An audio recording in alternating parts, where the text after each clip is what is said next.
Ariel is the fourth largest of the 28 known moons of Uranus.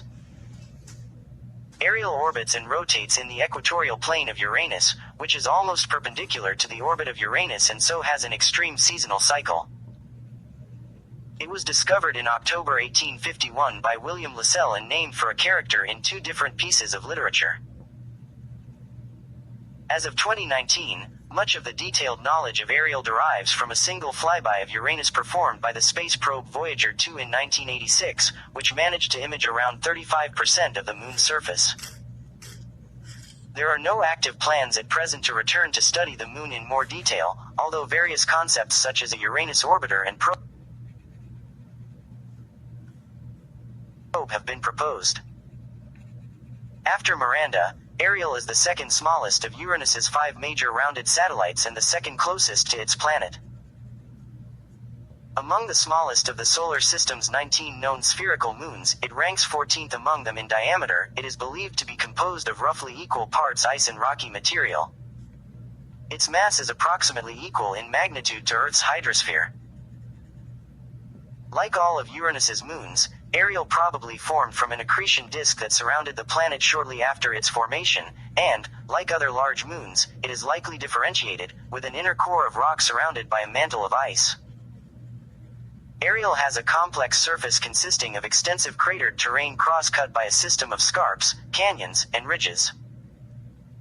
The surface shows signs of more recent geological activity than other Uranian moons, most likely due to tidal heating. Discovered on the 24th of October 1850,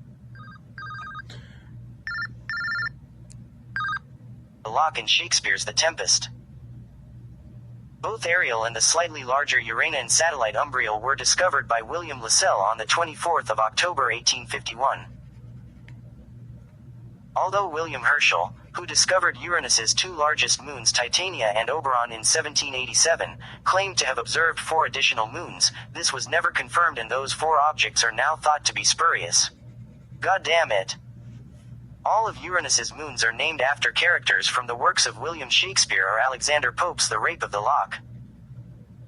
The names of all 4 satellites of Uranus then known were suggested by John Herschel in 1852 at the request of Lassell. Ariel is named after the leading sylph in the Fuck of the Lock. It is also the name of the spirit who serves Prospero in Shakespeare's The Tempest. The moon is also designated Uranus 1. Among Uranus's 5 major moons, Ariel is the second closest to the planet, orbiting at the distance of about 118,060.5 miles. Its orbit has a small eccentricity and is inclined very little relative to the equator of Uranus. Its orbital period is around 2.5 Earth days, coincident with its rotational period. This means that one side of the moon always faces the planet, a condition known as tidal lock. Ariel's orbit lies completely inside the Uranian magnetosphere. The trailing hemispheres, those facing away from their directions of orbit, of airless satellites orbiting inside a magnetosphere like Ariel are struck by magnetospheric plasma co-rotating with the planet. This bombardment may lead to the darkening of the trailing hemispheres observed for all Uranian moons except Oberon.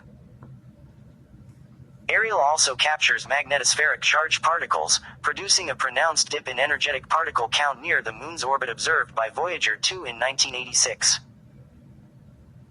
Because Ariel, like Uranus, orbits the Sun almost on its side relative to its rotation, its northern and southern hemispheres face either directly towards or directly away from the Sun at the solstices. This means it is subject to an extreme seasonal cycle. Just as Earth's poles see permanent night or daylight around the solstices, Ariel's poles see permanent night or daylight for half a Uranian year, 42 Earth years, with the Sun rising close to the zenith over one of the poles at each solstice.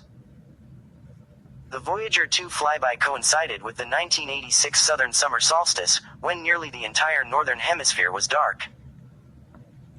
Once every 42 years, when Uranus has an equinox and its equatorial plane intersects the Earth, mutual occultations of Uranus's moons become possible.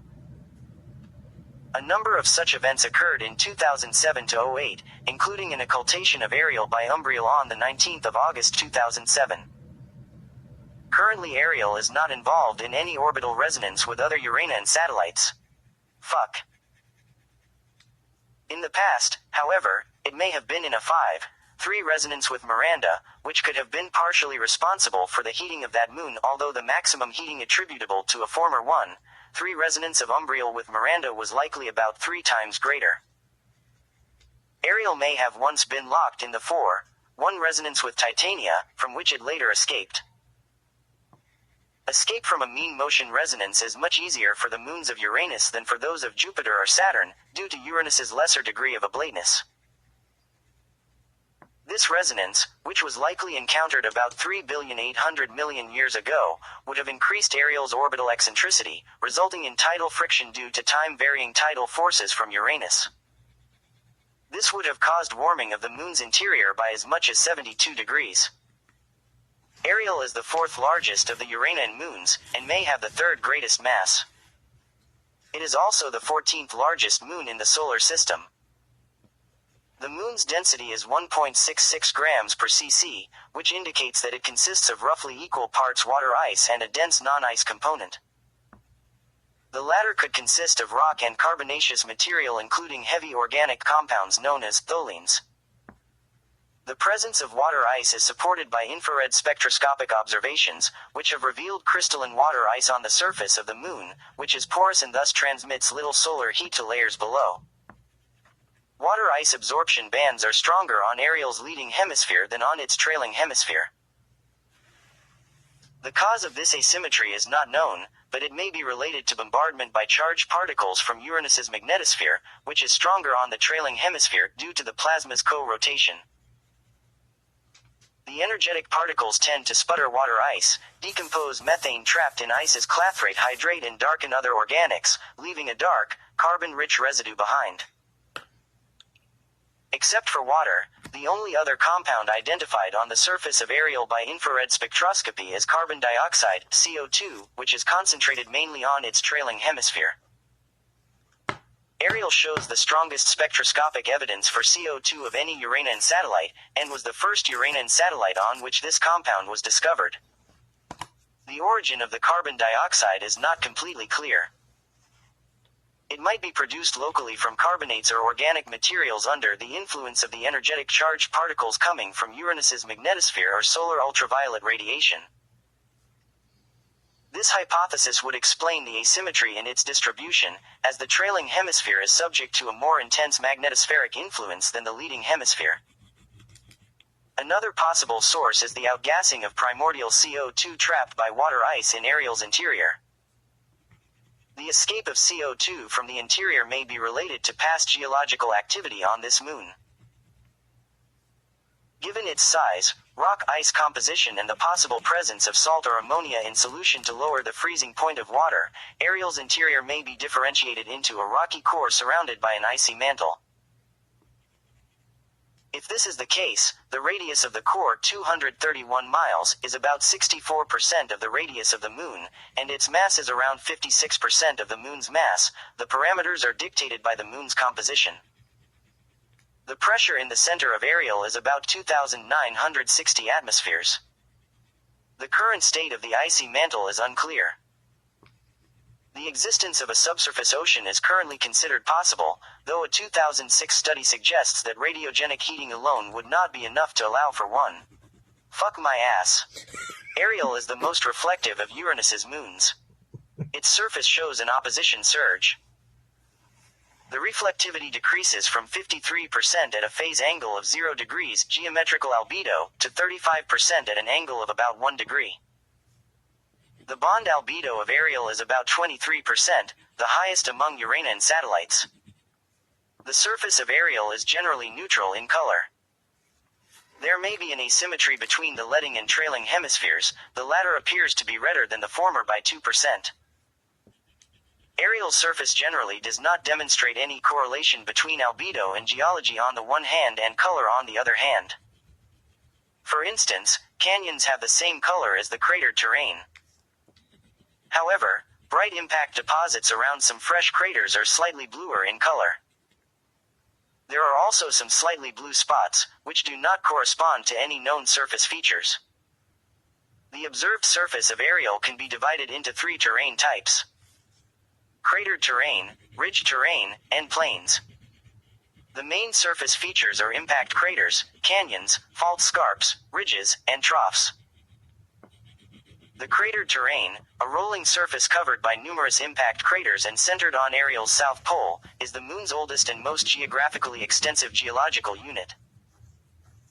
It is intersected by a network of scarps, canyons, graben, and narrow ridges mainly occurring in Ariel's mid-southern latitudes. The canyons, known as chasmata, probably represent graben formed by extensional faulting, which resulted from global tensional stresses caused by the freezing of water, or aqueous ammonia, in the Moon's interior. They are 9 to 31 miles wide and trend mainly in an east or northeasterly direction. The floors of many canyons are convex, rising up by 0.6 to 1 mile. Sometimes the floors are separated from the walls of canyons by grooves, troughs about 0.6 miles wide. The widest graben have grooves running along the crests of their convex floors, which are called valles. The longest canyon is Kachina Chasma, at over 385 miles in length. The feature extends into the hemisphere of Ariel that Voyager 2 did not see illuminated. Anal fuckers. The second main terrain type, ridge terrain, comprises bands of ridges and troughs hundreds of kilometers in extent. It bounds the cratered terrain and cuts it into polygons. Within each band, which can be up to 15.5 to 43.5 miles wide, are individual ridges and troughs up to 124 miles long and between 6 and 21.7 miles apart.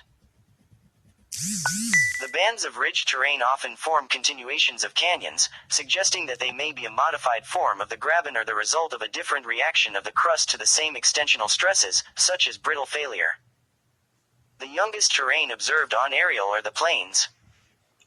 Relatively low-lying smooth areas that must have formed over a long period of time, judging by their varying levels of cratering. The plains are found on the floors of canyons and in a few irregular depressions in the middle of the cratered terrain. In the latter case they are separated from the cratered terrain by sharp boundaries, which in some cases have a lobate pattern.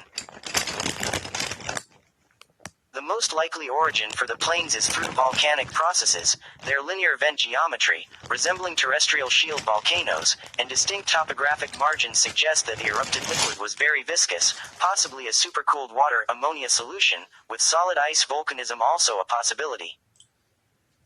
The thickness of these hypothetical cryo-lava flows is estimated at 0.6 to 1.8 miles.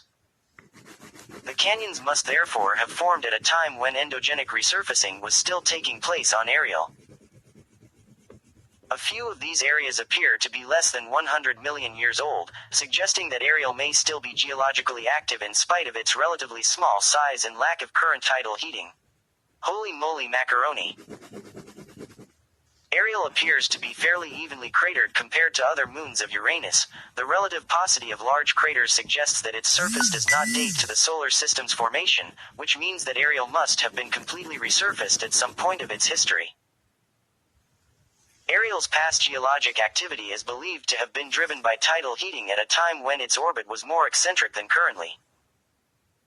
The largest crater observed on Ariel, Yanguar, is only 48 miles across, and shows signs of subsequent deformation. All large craters on Ariel have flat floors and central peaks, and few of the craters are surrounded by bright ejecta deposits. Many craters are polygonal, indicating that their appearance was influenced by the pre-existing crustal structure. In the cratered plains there are a few large, about 62 miles in diameter, light patches that may be degraded impact craters. If this is the case they would be similar to palimpsests on Jupiter's moon Ganymede. It has been suggested that a circular depression 152 miles in diameter located at 10 degrees south 30 degrees east is a large, highly degraded impact structure. Ariel is thought to have formed from an accretion disk or subnebula, a disk of gas and dust that either existed around Uranus for some time after its formation or was created by the giant impact that most likely gave Uranus its large obliquity.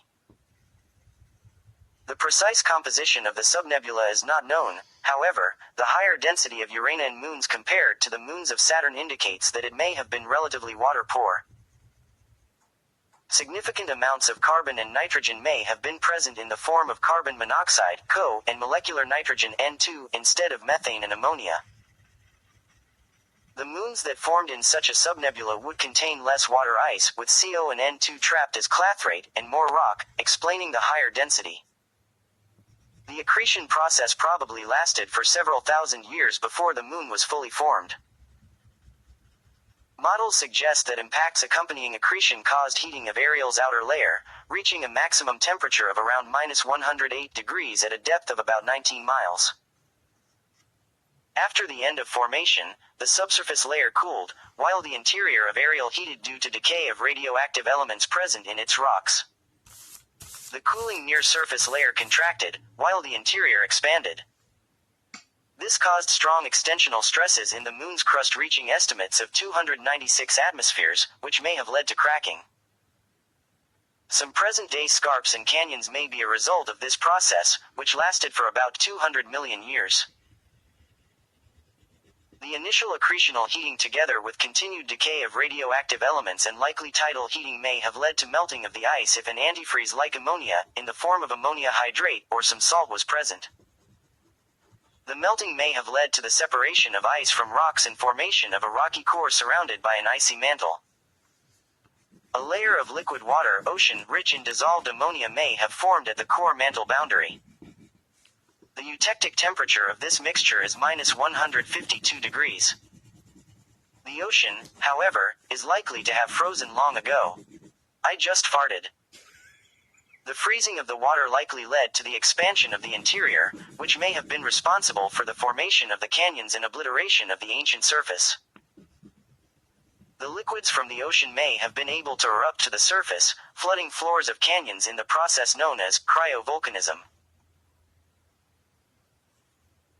Thermal modeling of Saturn's moon Dione, which is similar to Ariel in size, density, and surface temperature, suggests that solid-state convection could have lasted in Ariel's interior for billions of years, and that temperatures in excess of -148 degrees, the melting point of aqueous ammonia, may have persisted near its surface for several 100 million years after formation, and near 1 billion years closer to the core. The apparent magnitude of Ariel is 14.8, similar to that of Pluto near perihelion. However, while Pluto can be seen through a telescope of 30 cm aperture, Ariel, due to its proximity to Uranus's glare, is often not visible to telescopes of 40 cm aperture.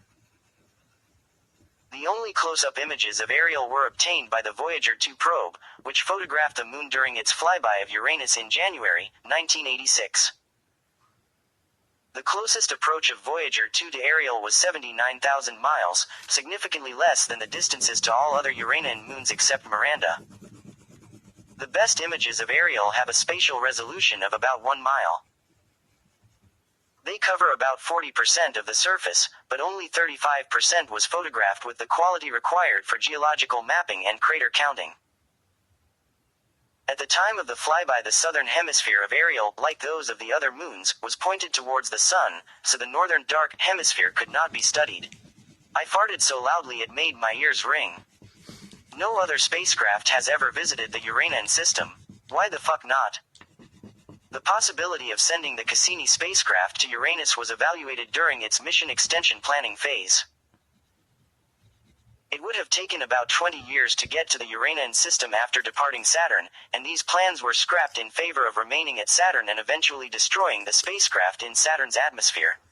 Assholes. On the 26th of July 2006, the Hubble Space Telescope captured a rare transit made by Ariel on Uranus, which cast a shadow that could be seen on the Uranian cloud tops. Such events are rare and only occur around equinoxes, as the Moon's orbital plane about Uranus is tilted 98 degrees to Uranus's orbital plane about the Sun. Another transit, in 2008, was recorded by the European Southern Observatory.